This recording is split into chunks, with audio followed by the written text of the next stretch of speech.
Now, what about the 2020 budget? $1.8 million. Gulp. This is what the session determined, and the pie chart before you reflects our personnel commitments fully allocated across ministry areas. To help us understand this a little bit better and interact with me, I've invited 3 of our elders to join me now. These are members of our financial oversight team who have specific responsibilities for the budget and finances of City Church. So joining me are Blake Webster, David Steinbach, and Deborah Paxton. You can welcome them now if you'd like to.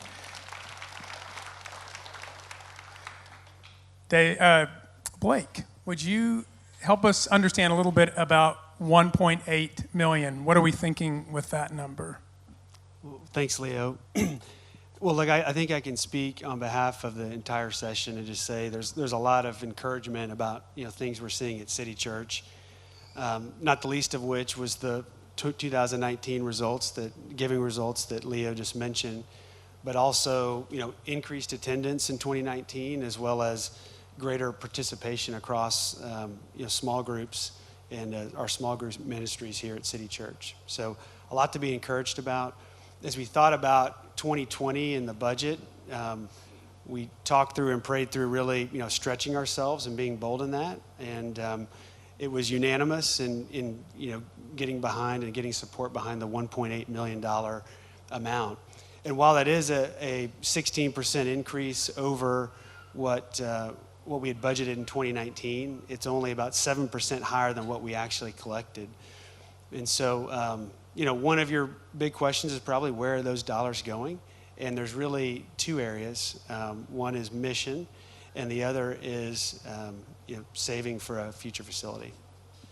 That's right, Blake. And I actually forgot to mention earlier, as part of the 2019 ministry budget, at the end of the year, we were able to allocate an additional 10% to help support our wonderful mission partners at City Church. And so the primary 2 areas of increase are mission and facility. And on mission, what's really wonderful is that year over year, we're able to increase our mission partnership commitments 33%. And that goes into a couple of buckets. First of all, really excited about 2 new church planting partnerships that we have. We're partnering with an urban church planting movement that is just starting in urban Chicago. Really excited about that, as well as one in South Florida. We also are able to have at least 1 new international, national, and local mission partnership in addition to increasing our levels of commitment to our local mission partners that we already have. So it's really exciting in that regard. And then in terms of this new commitment to a future facility, our session's been thinking, planning, praying about this for a long time, actually, and we also have a long-term real estate team at City Church that meets regularly, has for several years. We don't have anything concrete to communicate to you. We just believe that it's the responsible thing to begin to plan with a savings for future facilities. So, David, help us understand the need for a longer-term facility solution for City Church.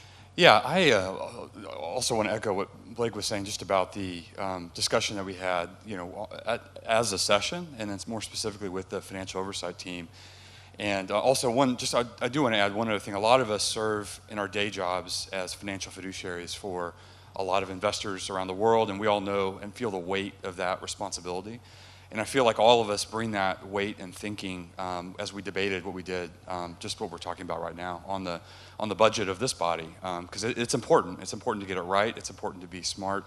And it's important to do well with what God's entrusted us. So, but yeah, we have a lot of the discussion also is centered around where our long-term home should be. And there's so many things that we love about the House of Blues, for sure. And I think, to me, it's a very interesting choice, for this church to start here.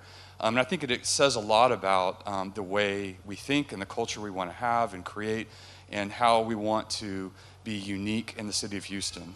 Without a doubt, I think that's a a very interesting thing that all of us really have enjoyed being a part of. And we all chose to be here in part because of these things, right, that make us a little bit different than every other church in the city of Houston.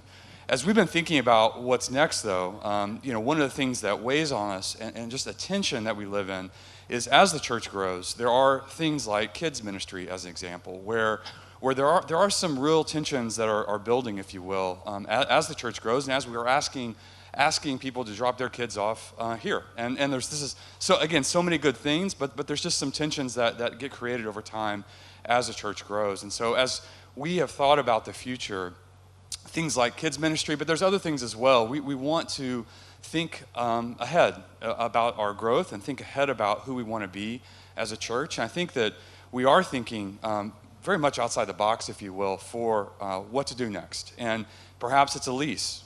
We don't have to buy anything. And I think all of us feel the weight of committing that much capital to a building that might not get used all day. So that's something we're not going to do. We're not going to do the monument thing because, again, we want to be unique in the city of Houston, and we want to be unique with the way that God's entrusted us with the money.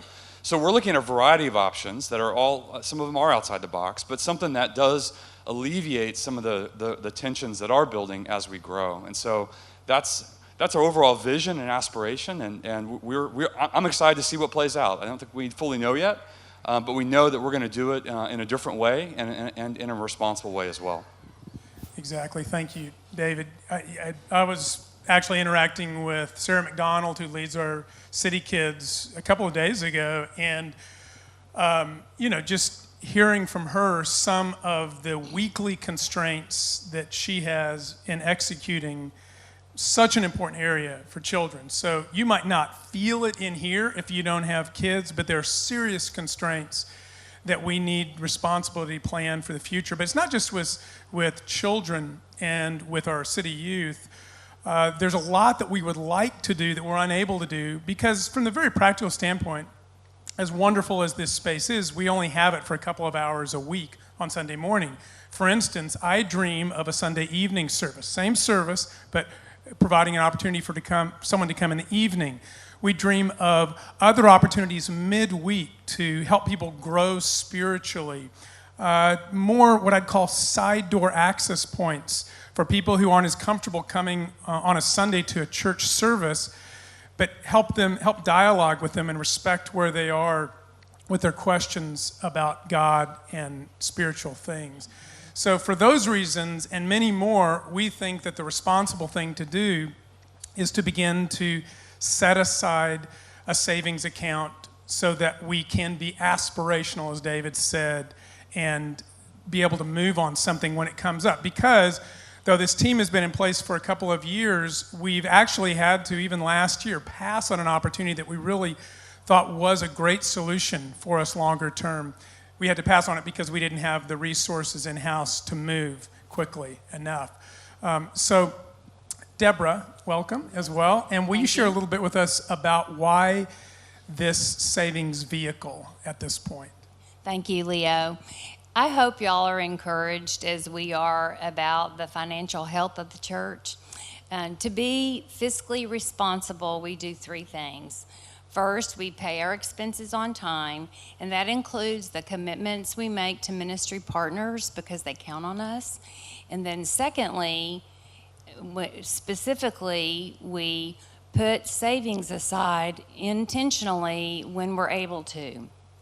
And then third, we have an outside firm audit our books every year. Our balance sheet is strong, which means we have ample cash to pay our expenses. We also have the opportunity to have a savings account.